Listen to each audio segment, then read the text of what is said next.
Frankenstein, one of the darkest tales ever told, was born in a nightmare.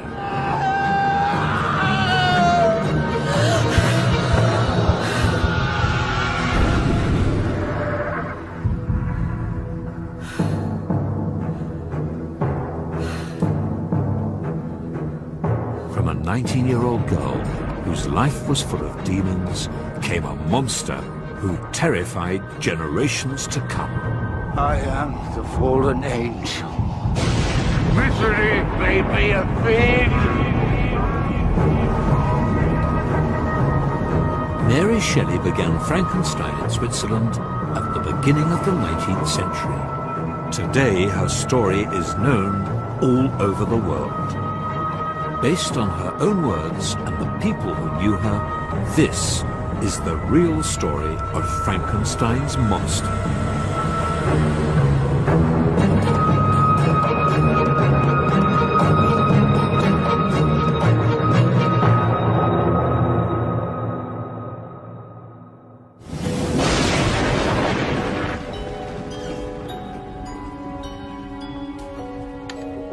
It was a murderer, fresh from the gallows at Newgate.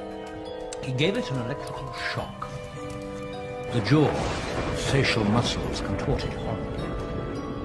One eye actually opened. It seemed to everyone it was being restored to life. Oh, Mary. Mary, what are you doing? Come here, come here. Oh, what's the matter? Dead people, they don't come back to life, do they? No.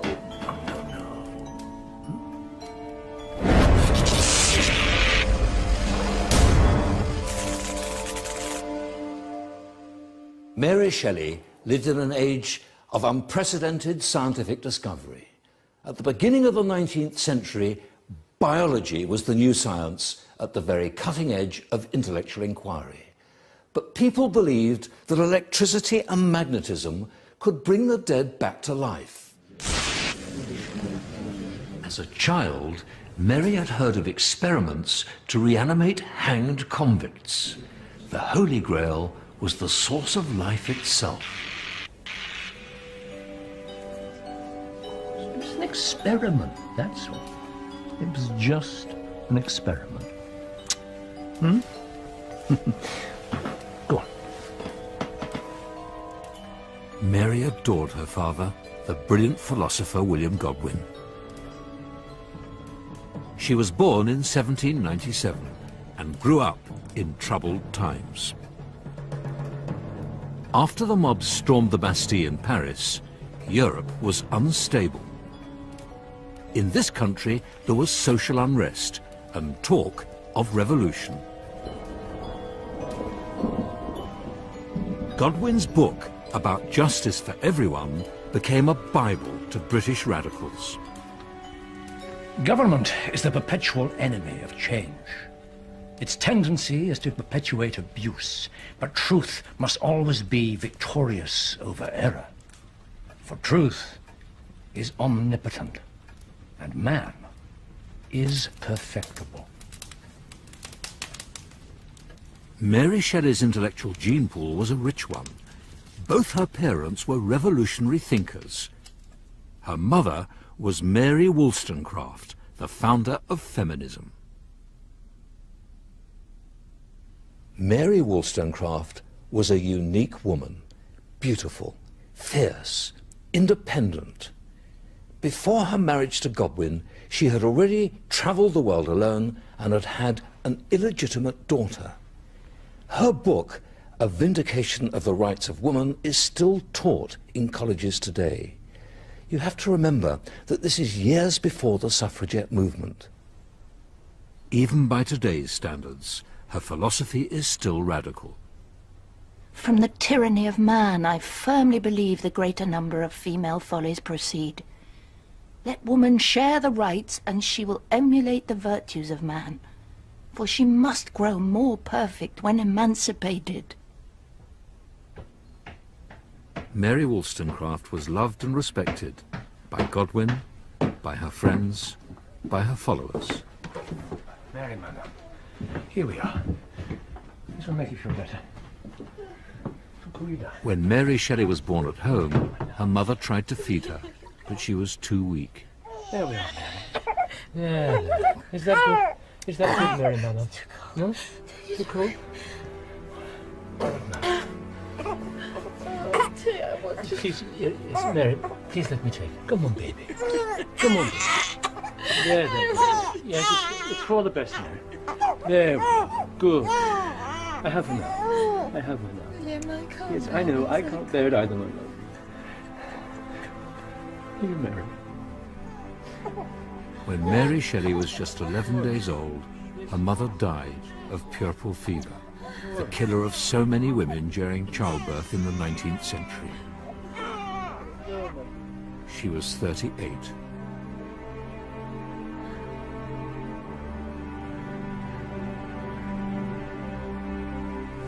Mary always knew that however innocently, she had caused her own mother's death.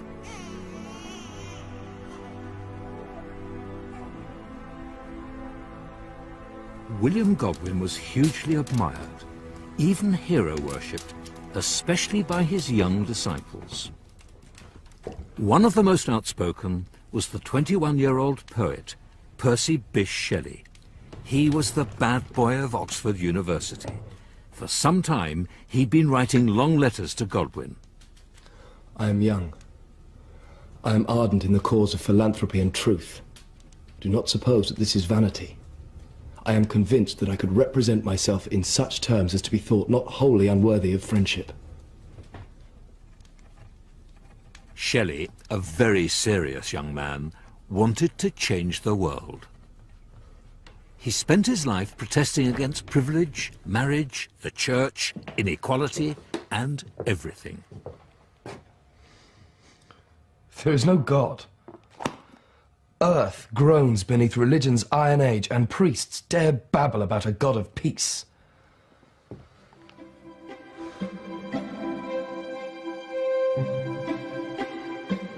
Godwin had read out Shelley's letters to his family, so Mary had heard about him long before she ever met him.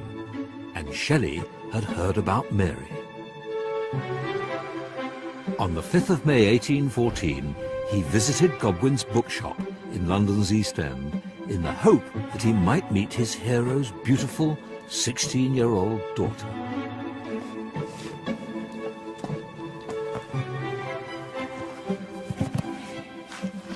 Dante's Inferno. Is hell an interest of yours?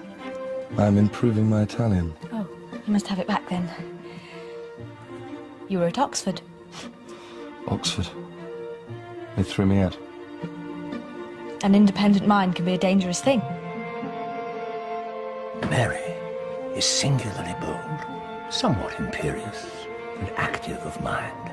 Her desire of knowledge is great, and her perseverance in everything she undertakes is almost invincible.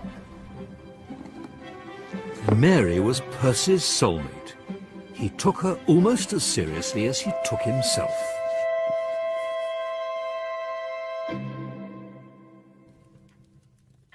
Percy hadn't just fallen for Mary, but for her radical pedigree. She'd inherited her mother's mane of golden hair and her fierce intelligence as well. The memory of my mother has been the pride and delight of my life, and the admiration of others for her has been the cause of most of the happiness I have enjoyed. The meeting between Mary and Percy set in motion a chain of events that brought great happiness and terrible tragedy. Percy was already married, so their love affair had to be a secret one, and all the more exciting for that. They met in St. Pancras graveyard in North London, at the grave of her mother, the great radical and advocate of free love. Always appear what you are, and you will not pass through existence without enjoying its genuine blessings, love and respect. Let not the springtide of existence pass away unenjoyed. Gain experience. No experience is worth having.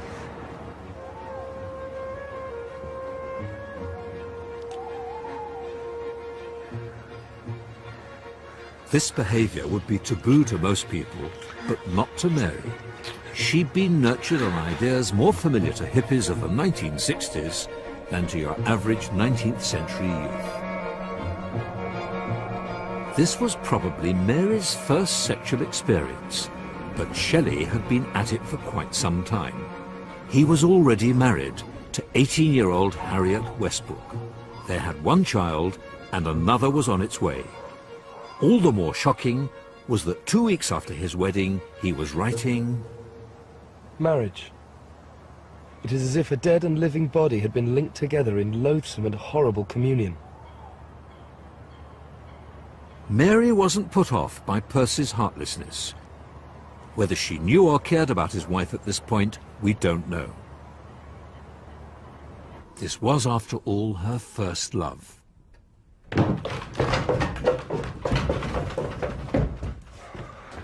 Percy! Mary's father was furious. However radical Godwin was, his daughter was only 16 and Shelley was married. He banned them from seeing each other. Take this. What is it? Drink it.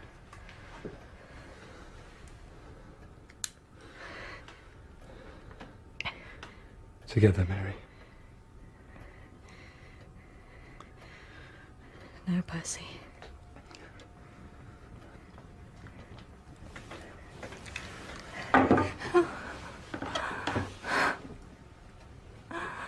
Common sense got to Shelley before the bullet did, but he was distraught. Later that night he took an overdose of laudanum. His 2 suicide attempts had failed. If he was going to live, he had to be with his soulmate, whatever the cost. It's a measure of how much Mary was in love that she was now about to defy her father so dramatically. Their relationship would never be the same again. She loved Godwin dearly, but personal freedom was at the heart of Godwin's philosophy and hers.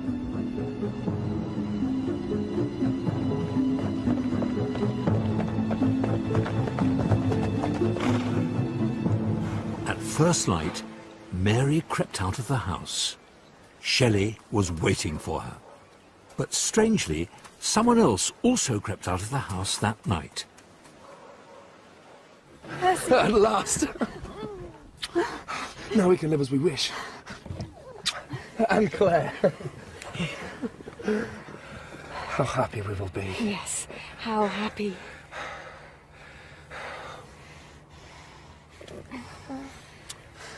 Godwin had remarried when Mary was 4 years old. Her stepsister, Claire Claremont, became a dubious friend and arch-rival for Shelley's affections. Shelley had plans. Free love was an idea that was being bandied around at the time by radical thinkers. But Shelley didn't just want to think about it, he wanted to do it. Love is free. To promise forever to love the same woman is not less absurd than to promise to believe the same creed. Shelley was planning to set up a commune with as many women as he could muster, including Mary, Claire, and his poor abandoned wife. Claire was usually game for anything. For the next 8 years, she would be a thorn in Mary's side. The 3 young romantics set off. This was a very dangerous thing for Mary to do. She was risking her reputation and her life. This recklessness and independence, which brought Mary and Percy together, would in time drive them apart and bring out the very worst in both of them.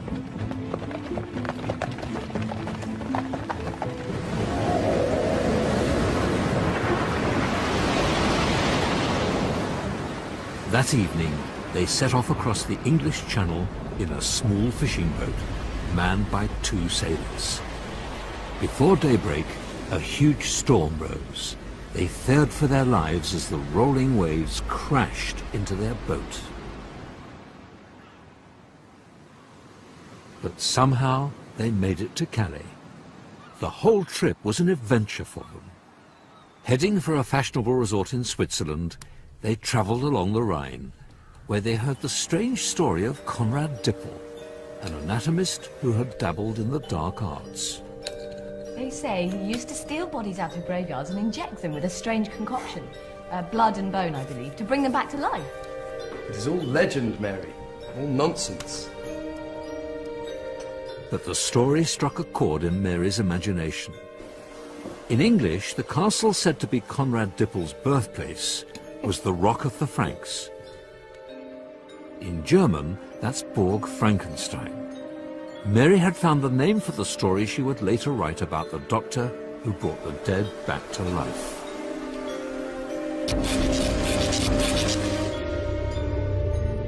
Whence, I often ask myself, did the principle of life proceed?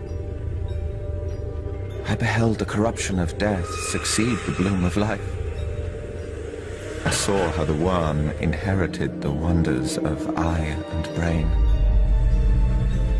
Conrad Dippel and the experiments Mary had heard of as a child haunted her imagination. The controversial anatomist Luigi Galvani had performed a famous public experiment which brought a new word into the language: to galvanize, to give life to. This is very much a dead frog. Those twitches aren't life, they're just caused by the muscles moving as a result of the electrical current to the nerves. But to a 19th century audience, this was life itself manipulated at the hands of a scientist. Small wonder then that Mary Shelley's hero, Victor Frankenstein, was a doctor seeking the ultimate truth about life.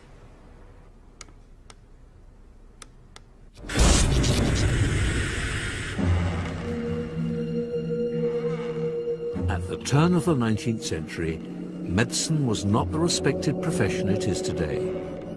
Dissection was illegal, except on the bodies of hanged murderers. As a result, there weren't enough legal corpses for anatomists to dissect. Grave robbers often filled the gap. This gruesome trade in dead bodies inspired Mary, and so she made her hero, Dr. Victor Frankenstein, an anatomist. Who shall conceive of the horrors of my secret toil, as I dabbled among the unhallowed damps of the grave, or tortured the living animal to animate lifeless clay? I collected bones from charnel houses, and disturbed with profane fingers the tremendous secrets of the human frame. When Mary returned to London from her elopement in 1814, she was pregnant. Godwin refused to have anything to do with her. She wasn't able to understand why her father was disappointed that his little girl was pregnant by a married man. Why will he not follow the obvious bent of his affections and be reconciled to us? What am I to do? This was a terrible time for Mary. Still a child herself, at just 17, she gave birth to a baby girl, 2 months prematurely.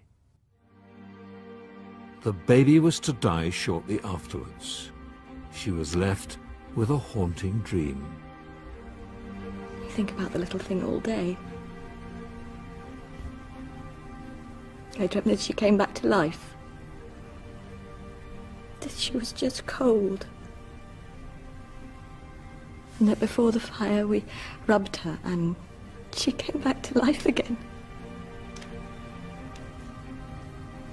Then I awoke and I found no baby. So young, and so much experience of death. You can see why this young woman might need to dream of bringing the dead back to life. All the circumstances in her own life and in the world around her were preparing her to write Frankenstein.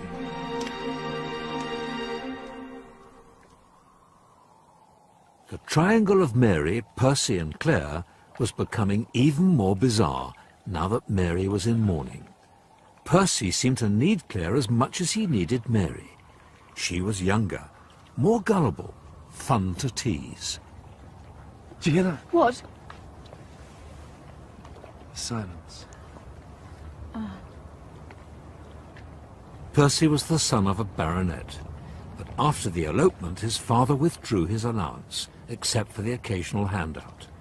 Mary was feeling the strain of poverty and pregnancy. Yeah. Less than a year after she lost her first baby, her beloved son William was born when she was 18. He brought great joy to their lives, but the first flush of love had passed, and tensions were mounting. In 1815, Claire had left the cramped little room she was sharing with Mary and Shelley and had gone to Devon.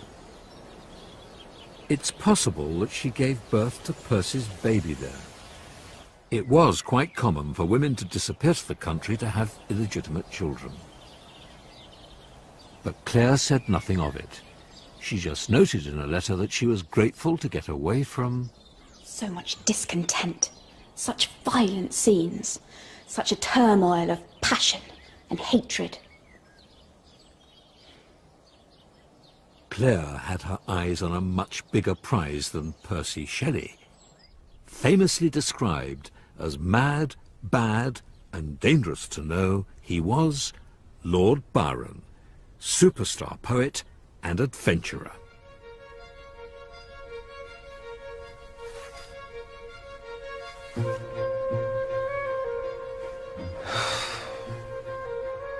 One breast laid open were a school, which would unteach mankind the lust to shine or rule. I waited for you for nearly a quarter of an hour last Thursday, in your draughty hall. And their life, a storm whereon they ride. I only did it because I love you so. Melt into calm twilight, and so die. Claire insinuated herself into Byron's affections for a while, but he was more interested in the infamous couple Mary Godwin and Percy Shelley. He invited them all to stay at his villa in Switzerland, and everywhere that Byron went, prying eyes, scandal, and adoring women followed. This is the infamous Villa Diodati. Here, Byron was watched and talked about. Scandalous rumours about incest and orgies abounded. Tourists used to come and look at the villa through their telescopes. Byron's dangerous charisma worked its magic on the three young people. No matter how callous and dismissive he was to become in later years, they always came back for more. At the villa, he gathered them around the fire with his handsome young doctor, John Polidori. Opium and laudanum were the drugs of choice. For these impressionable young people, this was exciting and a little bit scary.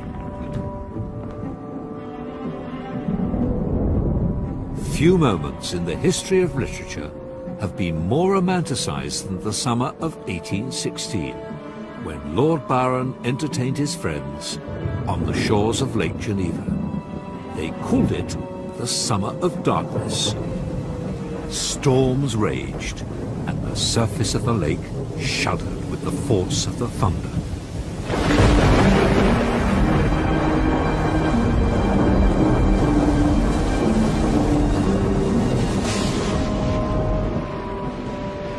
It does feel ghostly here. To have a ghost, a man or woman, must have a soul. You are not the only one here with a soul, Albie. No, but you are the only person here without one. Percy.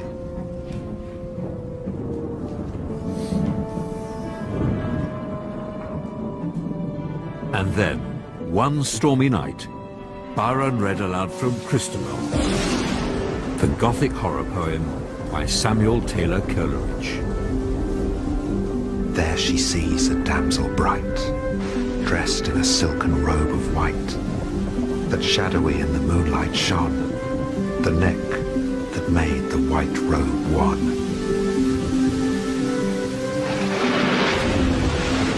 The vision of fear, the touch and pain, she shrunk and shuddered and saw again. Why stares she with unsettled eye? Can she the bodiless dead espy? It bores me, all this bodily dead and shrunken, shuddering superstition. Really? Could any of us write a more thrilling ghost story? Well.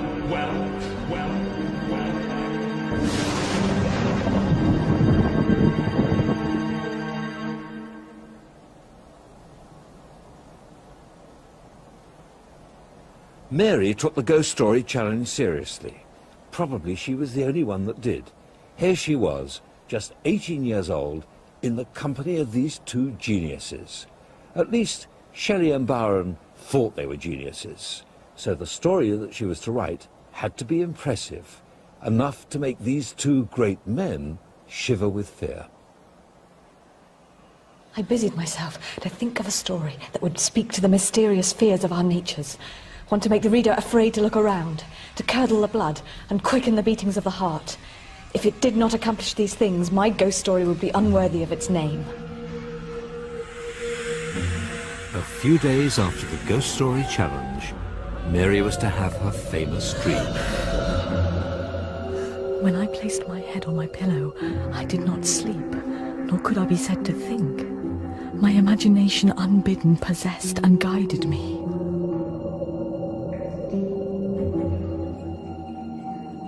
I saw the pale student of unhallowed arts kneeling beside the thing he had put together. I saw the hideous phantasm of a man stretched out, and then, upon the workings of some powerful engine, saw signs of life.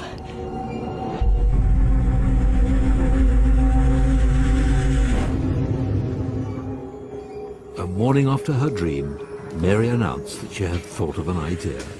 She started writing immediately. Frankenstein himself tells us about the monster's creation, beginning with one of the most famous lines in English literature. It was on a dreary night in November that I first beheld the accomplishment of my toils. How could I describe my emotions of this catastrophe?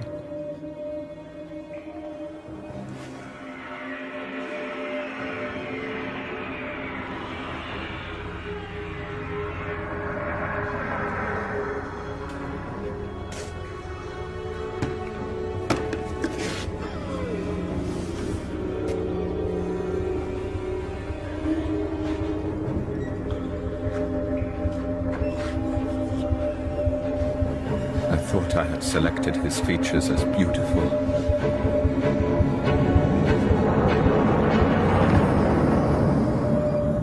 Beautiful. Great God.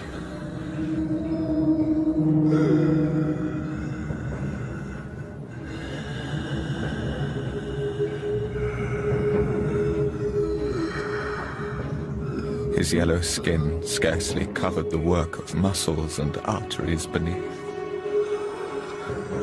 His watery eyes, they seemed almost the same color as the white sockets in which they were set.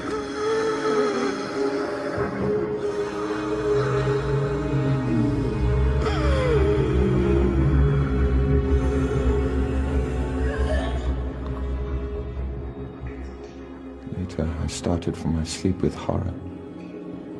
Cold dew covered my forehead, my teeth chattered, and every limb became convulsed.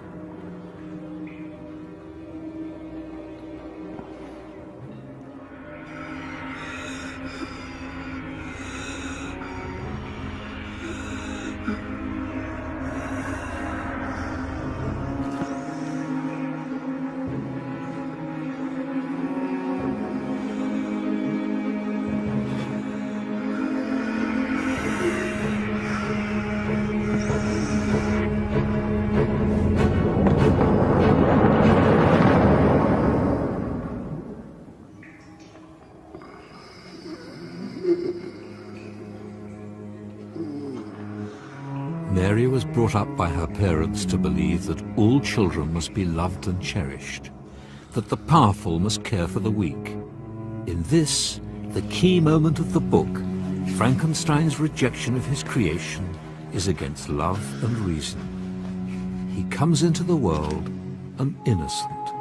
At first, Mary describes him as a creature, not a monster. It is loneliness and suffering which makes him wicked. All night I've been walking up and down in the greatest agitation, listening, catching and fearing each sound as if it were to announce the approach for the demonic corpse which I have so miserably given life.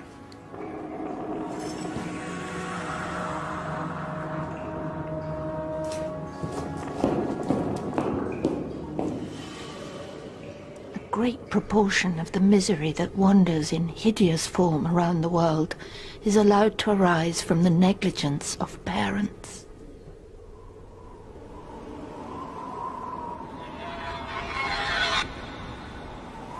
What's really incredible is that Mary Shelley was so young when she wrote Frankenstein, just 19 years old, and the monster, lonely and desperate, in many ways is a nightmarish reflection of Mary's own turbulent life.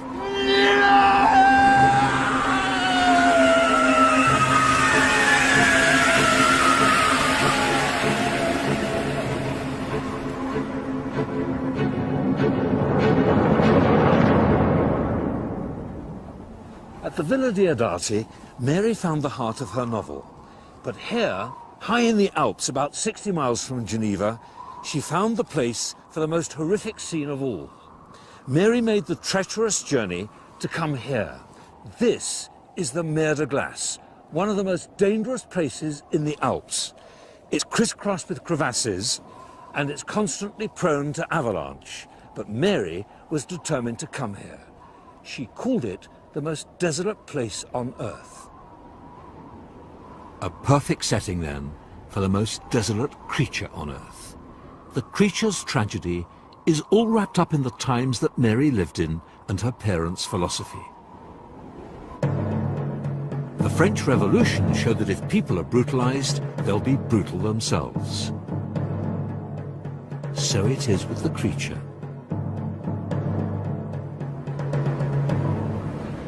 He is feared and loathed by everyone who sees him.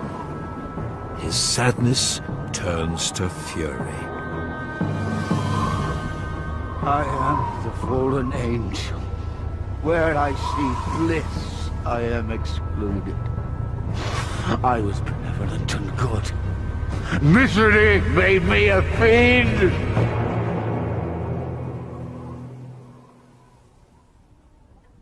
When she returned to London, Mary drew on her own life and fears as she wrote. William was still a baby. In her story, she gave Frankenstein a much-loved younger brother, also called William. But even this innocent child cannot abide to be near the monster. In a fury of revenge and despair, the monster kills him. The bloodbath has begun. He flees to the mountains for refuge, the only place he will be truly alone.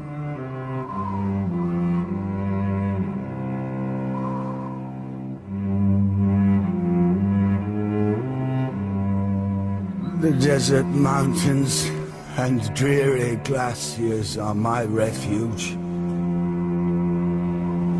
The caves of ice are a dwelling to me. These bleak skies I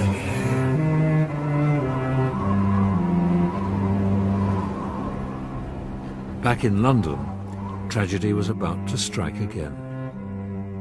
An unknown woman was found dead yesterday in the upstairs room of the Mackworth Arms in Swansea. An empty bottle of laudanum and a note were also found. Not Fanny. Not Fanny. Seems so. Oh no. Oh no, it is her. I know it is her.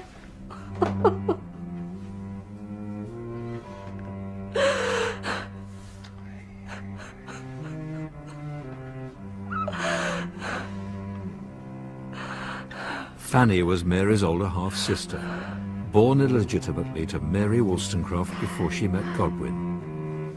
Fanny had always been in Mary's shadow. After her suicide, Mary was pained with guilt for neglecting her.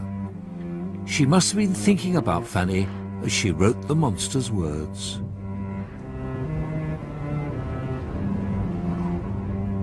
But where are my friends and relations? No father had watched my infant days. No mother had blessed me with smiles and caresses. Or if they had, all my past life was now a blot, a blind vacancy. Mary Wollstonecraft had tried to kill herself twice. Mary inherited her mother's melancholic streak, but to protect herself often withdrew emotionally. The monster is Mary's misery made flesh. Loneliness has been the curse of my life. What should I have done if my imagination had not been my companion? I must have grovelled on the earth. I must have died. But my dreams, my darling bright dreams.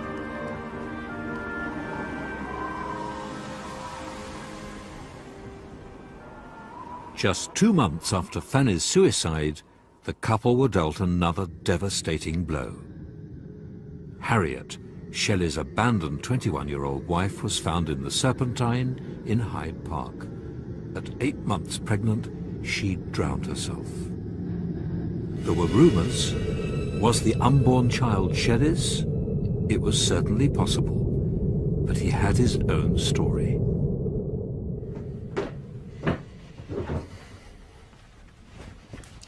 She was driven from her father's house, and she descended the steps of prostitution until she lived with a groom of the name of Smith, until he deserted her, and she killed herself. Wherever Shelley went, children followed. There were his 2 motherless children by Harriet. With Mary, he had one surviving child, William. A third was on its way, and 2 more to come. And now, Claire was pregnant. The father was almost certainly Byron, but Byron suspected it was Shelley. Free love certainly had its price.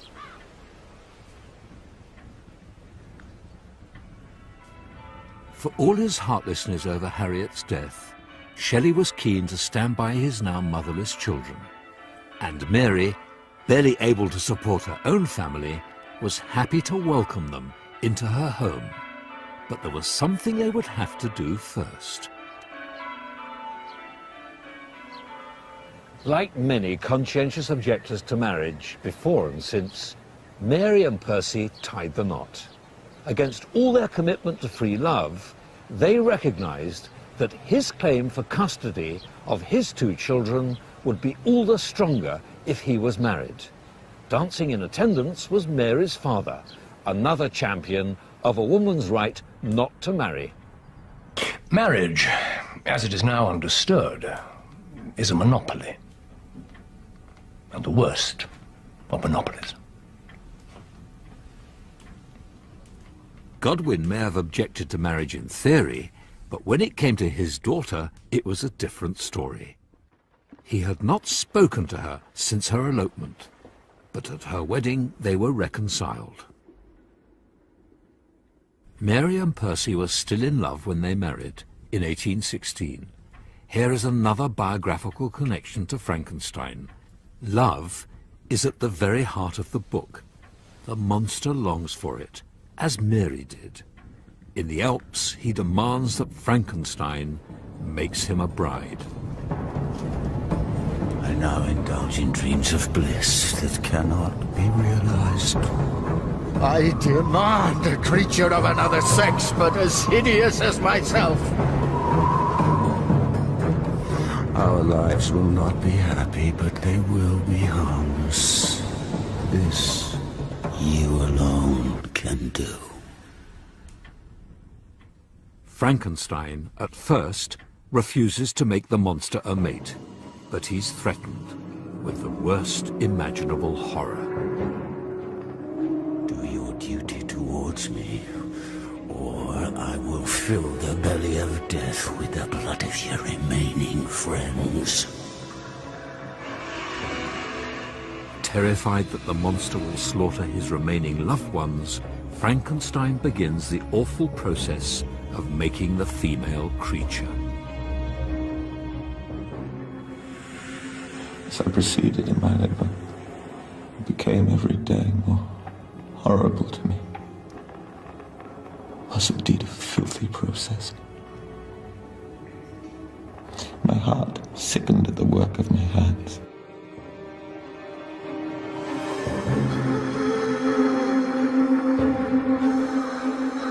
Had I right, for my own benefit, to inflict this curse upon everlasting generations?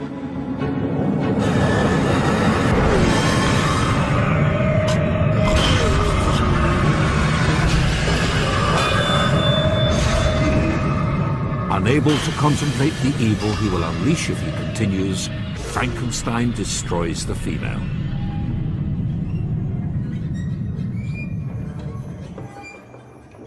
You have destroyed the work that you began. It is well, but remember, I shall be with you on your wedding night. The monster is true to his word. On their wedding night, Frankenstein's young bride is strangled in her sleep. To stop the bloodbath, Frankenstein knows that he must destroy the monster.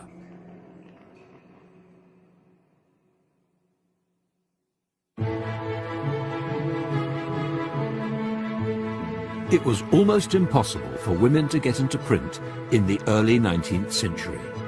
Shelley, posing as the writer, managed to get Frankenstein published anonymously in 1818. Only 500 copies were printed, but they were passed around the great and the good in literary London. What began as a playful challenge from Byron was about to become one of the most famous books in the world.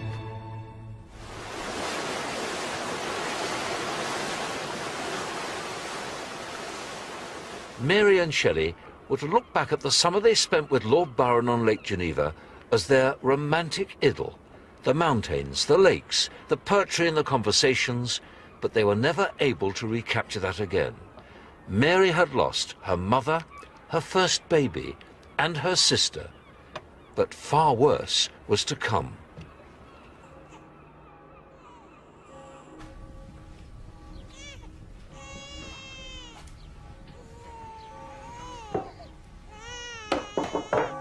Mary and Percy's lives were becoming a soap opera of births, marriages and deaths, often involving Byron. They now had 2 children, William and a baby girl, Clara. Claire also had a baby, Byron's daughter. In a complicated conspiracy to unite father with child, they all travelled to Italy to be nearer to him. But in an act of astonishing cruelty, Byron wrote to say that a messenger would collect the brat and that Claire should never see her again. No, it's too cruel. No. Ignore it.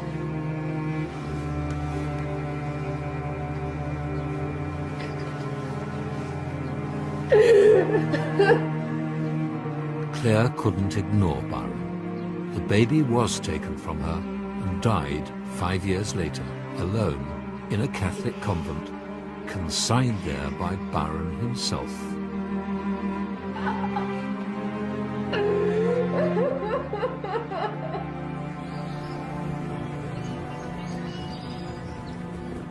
Despite his cruelty to Claire, Shelley didn't give up on Byron. He set off with Claire to stay in Byron's house near Padua. Mary's baby daughter was ill, but she made the long coach journey to join them.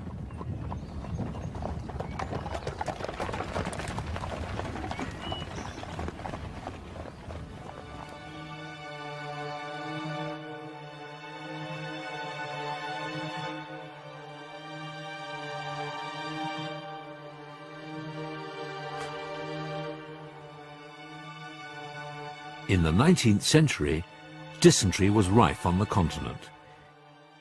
3 weeks after Mary's journey, Clara died of the disease.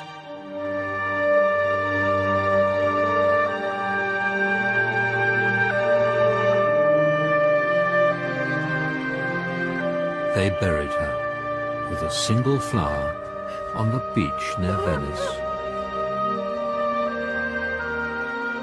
There is not a tree I would not recognize as a memorial of that moment, when life and death hung in my arms.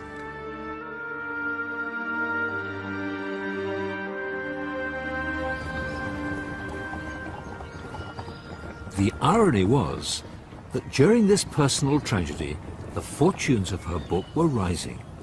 Mary heard from a friend that Frankenstein was universally known and read. She felt it was time to admit that she was the writer. Her fame, and the fame of her tragic monster, was growing. Ooh, are you all right, little Wilmax? In 1819, Mary's beloved son William, or Wilmouse as he was known, was everybody's darling. This is your flower. Just a little longer. Mary was concerned about the fever William was developing. Just 3 weeks after this portrait was painted, William also died of malaria. He was 3 years old. He was so good, so beautiful, so entirely attached to me. It should have been me that died. It should have been me. Mary couldn't shake off the pain of William's death. To Percy, she was barely recognizable. In a poem addressed to her, he grieved at his loss. My dearest,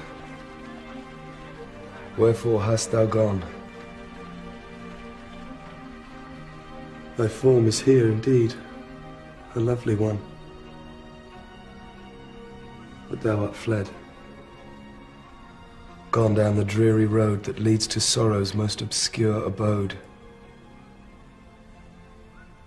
For thine own sake I cannot follow thee.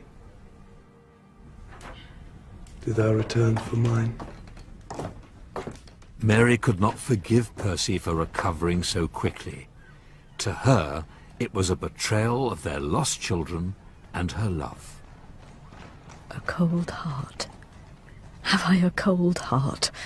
God knows. Mary's life was unimaginably hard now.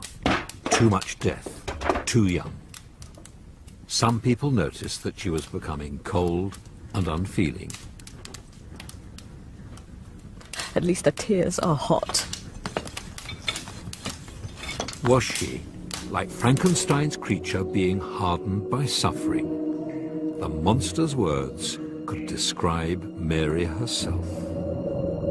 I am the fallen angel. I was benevolent and good. Misery made me a fiend.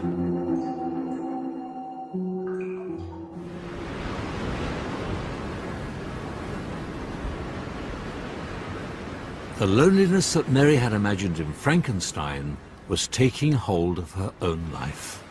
At their new home, the desolate Villa Magni, the sea washed in under the arches and the wind howled around them. For Shelley, this was wonderful. He could indulge his lifelong love of the sea. Mary hated it. Now, where did we get to, Percy? As the marriage disintegrated, all Mary's love was devoted to her fourth child, Percy, the only one who would survive into adulthood. 1, 2.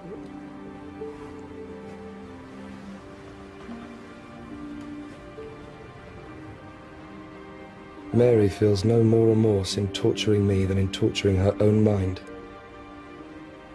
It is the curse of Tantalus that a person possessing such excellent powers and so pure a mind can no longer excite my passions. Mary, I leave tomorrow.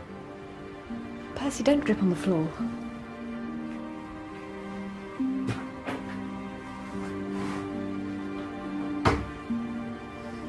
Passion or no passion, Mary was sick and miserably pregnant again for the 5th time, and still only 24 years old. A woman is not a field, to be continually employed either in the bringing forth or the enlarging of grain. I wish I could break my chains and leave this dungeon.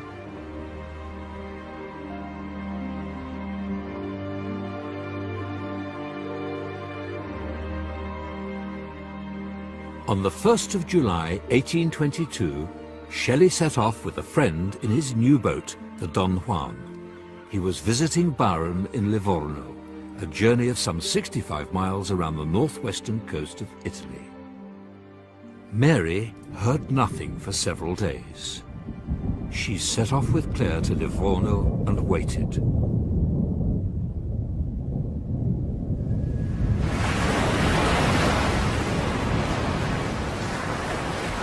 A sudden summer storm had engulfed Shelley's boat. 3 days later, 2 bodies were found. Shelley was identified by the copy of John Keats' poems still in his pocket. He was 29 years old.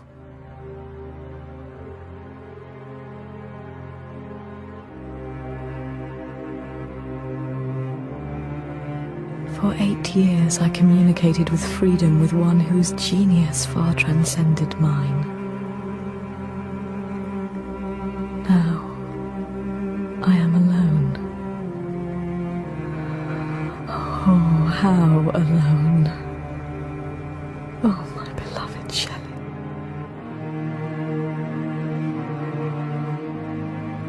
Shelley's body was burned on the beach near Livorno. There's a strange connection here with the book.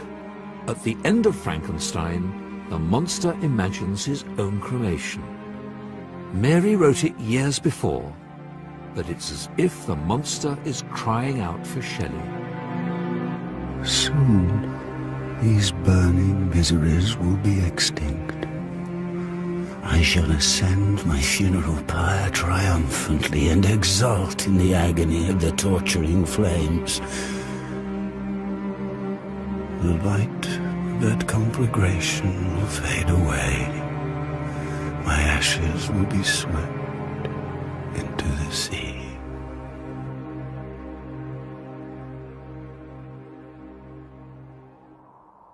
Frankenstein ends as if Mary didn't know how to resolve her epic horror. Vowing to destroy the monster after it kills his bride, Frankenstein pursues it to the frozen wastelands of the Arctic. There he perishes mysteriously, and the monster disappears into the darkness.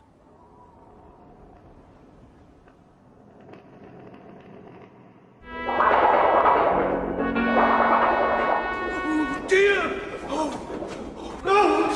Oh, you're frightened out of your wits! Oh, what's that?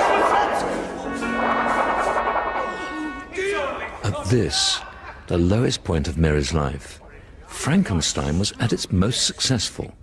Back in London, Presumption or the Fate of Frankenstein played to huge audiences.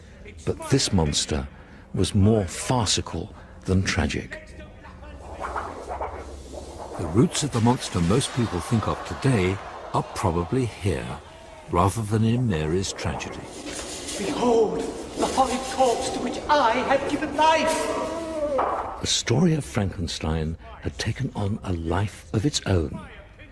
But despite this success, Mary couldn't escape the melancholy which plagued her for the rest of her life.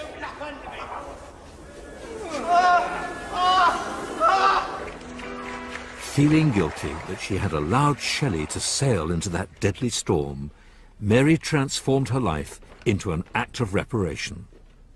She struggled to get Shelley's work published and have his genius recognized. You mention Mr. Keats in your verse, but you don't mention Percy. Don't I? Well, Percy was the best. The least selfish man I ever knew. But as a poet...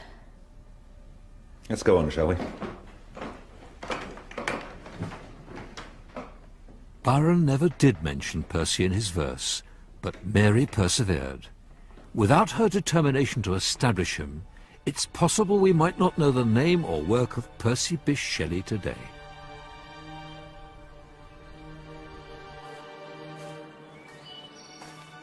The fond memories of that fateful summer in the Villa Diodati never left Mary. She returned there 11 years before her own death. Everything had changed. Byron had died 2 years after Shelley, when he was 36. Claire was now living the uneventful life of a governess. Frankenstein, for all its horror, was a story born of youth and vitality. How far Mary had come. Mary went on to write other books, but none haunts the imagination like Frankenstein. This young woman, at the peak and fire of her youth, dared to break convention by writing a book that would strike fear into the heart. Mary dared to write about bringing the dead back to life, but she learnt the very hardest way that death is final. The windows of the room were darkened, and I felt a kind of panic on seeing the pale yellow light of the moon. The shutters were thrown back, and with horror I saw at the window a figure most hideous and abhorred. Mary Shelley died herself in 1851, aged 53.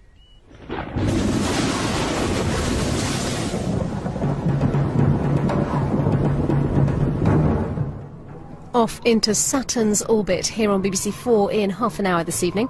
Destination Titan at 9. That's after The Law of the Dragon with a brand new series from Storyville next.